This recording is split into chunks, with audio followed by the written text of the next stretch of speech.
Curso Ley número 21.120 que reconoce y da protección al derecho a la identidad de género.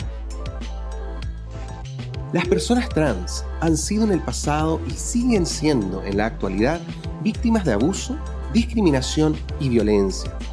En los últimos años se ha generado un movimiento a nivel global y regional impulsado tanto por organizaciones de la sociedad civil como por organismos internacionales de derechos humanos que busca visibilizar la violencia, el odio y exclusión que sufren estas personas.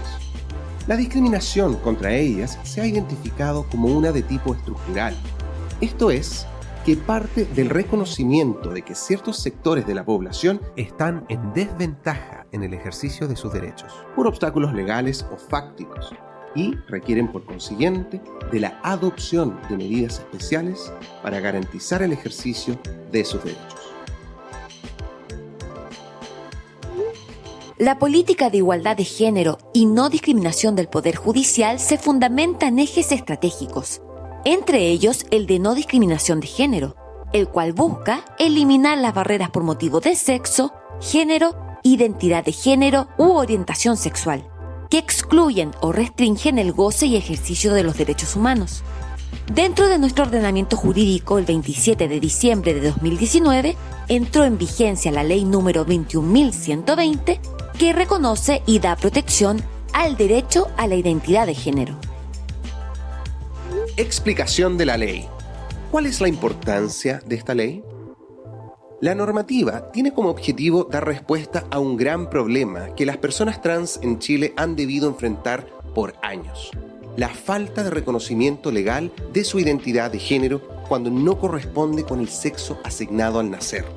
La falta de reconocimiento legal de la identidad de género trae como consecuencia una serie de afectaciones a distintos derechos, como es el derecho a la salud, educación, entre otros. Y de ahí la importancia de esta legislación y su entrada en vigencia.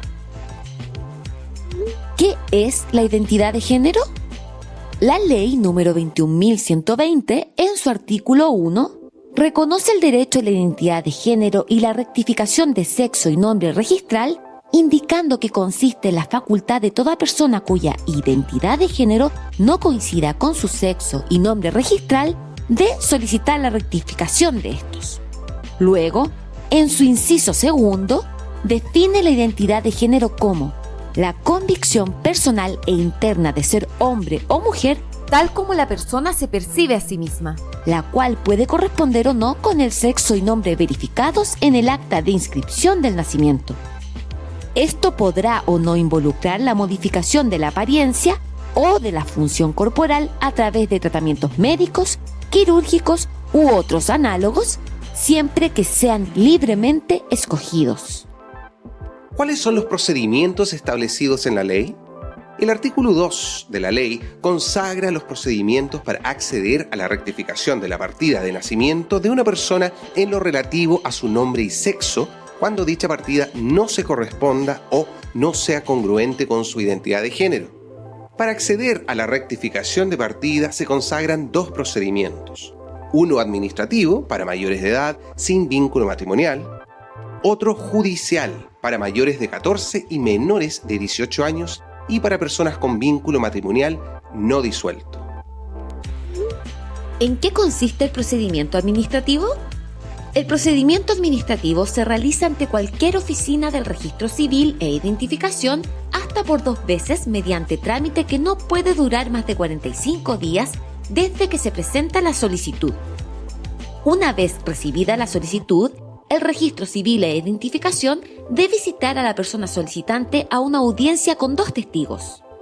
Acogida la solicitud de rectificación por el registro civil, se procederá a emitir los nuevos documentos identificatorios.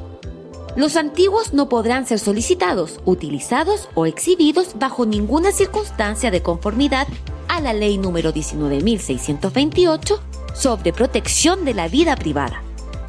Cabe destacar que no se podrán requerir antecedentes adicionales para acoger la solicitud a tramitación y solo puede rechazarse en causales calificadas: edad o existencia de vínculo matrimonial.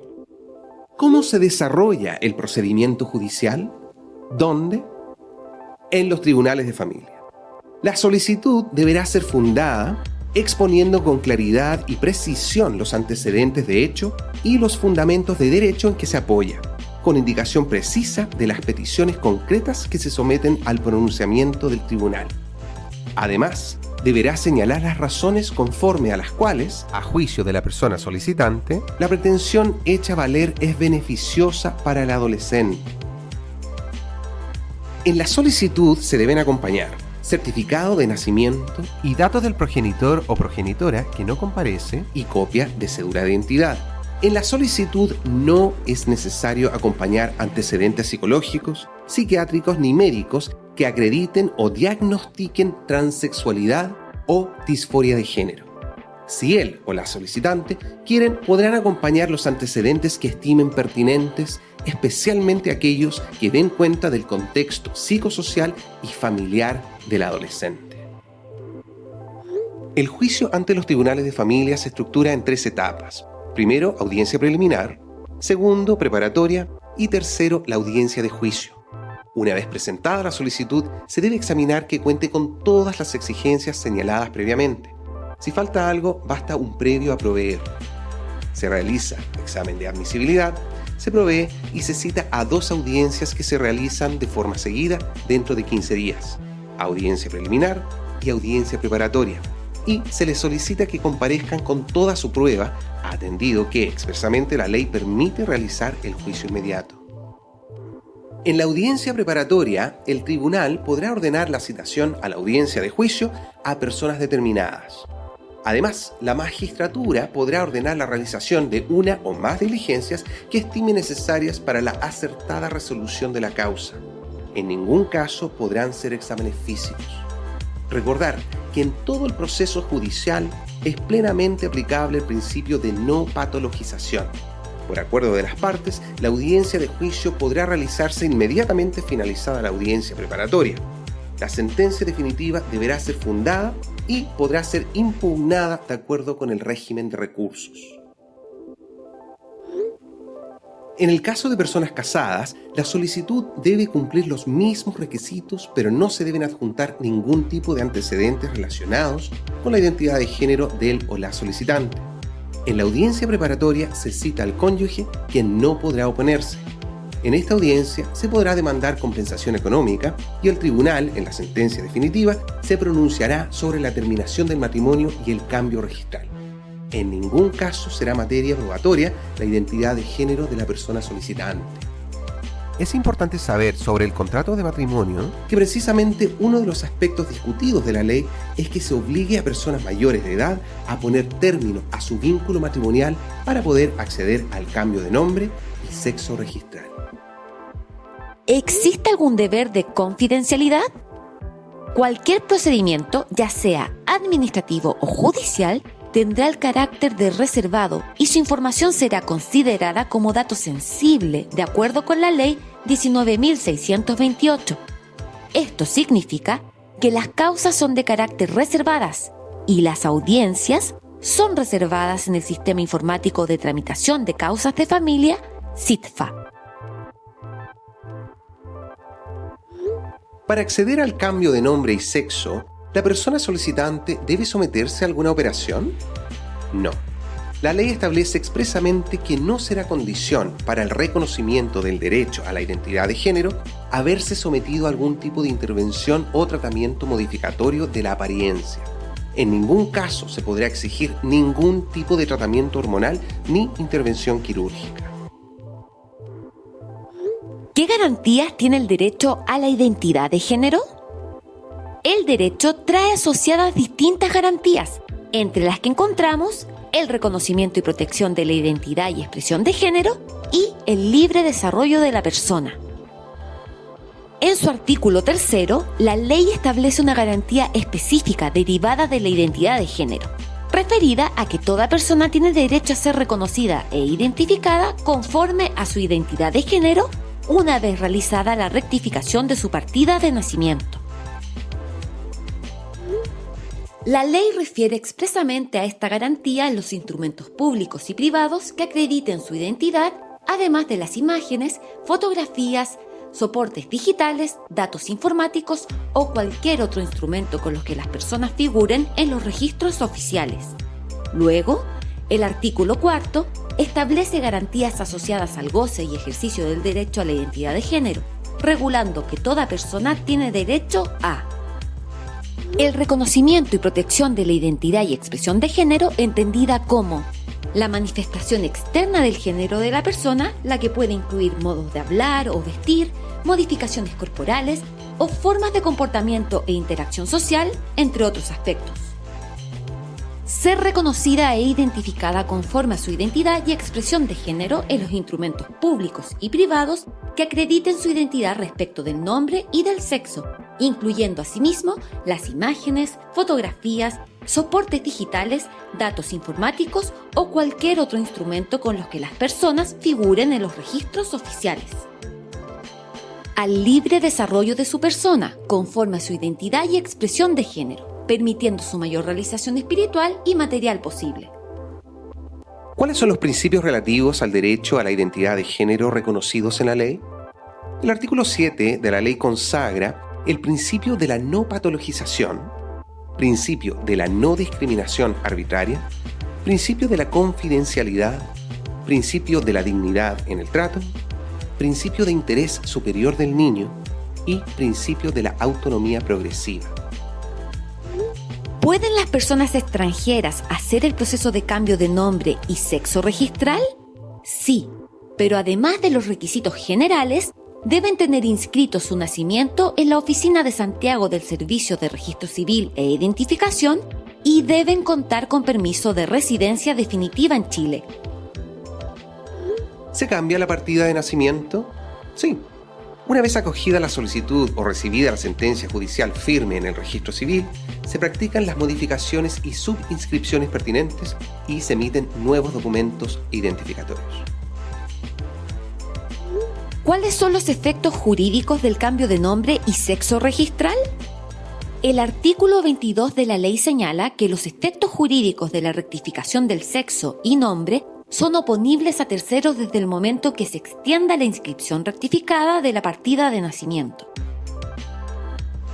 Posteriormente agrega que la rectificación en la partida de nacimiento no afectará la titularidad de los derechos y obligaciones patrimoniales que pudieran corresponder a la persona con anterioridad a la inscripción del cambio, ni afectará las provenientes de las relaciones propias del derecho de familia en todos sus órdenes y grados, las que se mantendrán inmodificables.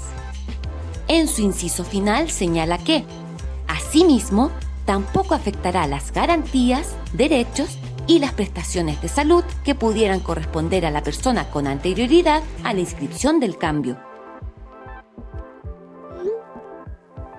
¿Cuántas veces se puede presentar una solicitud de cambio de nombre y sexo registral? Sobre la cantidad de veces, el cambio registral podrá realizarse 2 veces en el caso de personas mayores de 18 años y en el caso de adolescentes 1 vez mientras sean mayores de 14 y menores de 18 años, y otra alcanzada la mayoría de edad. ¿Cuándo entró en vigencia la Ley 21.120? El artículo 3 transitorio estableció que la ley entraría en vigencia transcurridos 120 días desde la última publicación en el Diario Oficial de los Reglamentos a que hace referencia el artículo 26 de la misma. En virtud de ello, la entrada en vigencia de la ley número 21.120 fue el 27 de diciembre de 2019. ¿Existe algún modelo o guía sobre cómo los tribunales de familia deben aplicar la ley 21.120? El segundo juzgado de familia de Santiago elaboró un protocolo para la atención y tramitación de causas de la ley 21.120. Este protocolo contempla las diferentes etapas de los procedimientos que conocerán los tribunales de familia e incluye 4 anexos que contienen un modelo de entrevista en audiencia preliminar, 2 modelos de fallos y un glosario de términos de uso común. El segundo juzgado de familia de Santiago ha puesto este material a disposición de todos los tribunales que lo requieran. ¿Qué medidas ha adoptado el Poder Judicial para garantizar el ejercicio del derecho a la identidad de género de sus personas integrantes? La Secretaría Técnica de Igualdad de Género y No Discriminación junto a la Corporación Administrativa del Poder Judicial, elaboraron una propuesta, la que fue aprobada por el Consejo Superior de la Corporación Administrativa del Poder Judicial, con el objeto de regular los aspectos administrativos y de gestión interna ante el cambio de nombre y sexo registral de una persona integrante del Poder Judicial y de la Corporación Administrativa. La Ley 21.120 es muy importante, ya que permitirá garantizar el derecho a la identidad de género de las personas trans. Ese reconocimiento tendrá un impacto directo en el ejercicio de sus derechos y de poder vivir una vida sin violencia. Sin duda, es un paso significativo. Sin embargo, el efectivo respeto y garantía del derecho a la identidad de género no se logra solo con leyes. Es necesario un cambio social y cultural, respetando el principio de igualdad y no discriminación. Revisa el material disponible en el aula virtual Y la guía elaborada por la Secretaría Técnica de Igualdad de Género y No Discriminación. lee nuevamente estos contenidos. ¡Hasta pronto!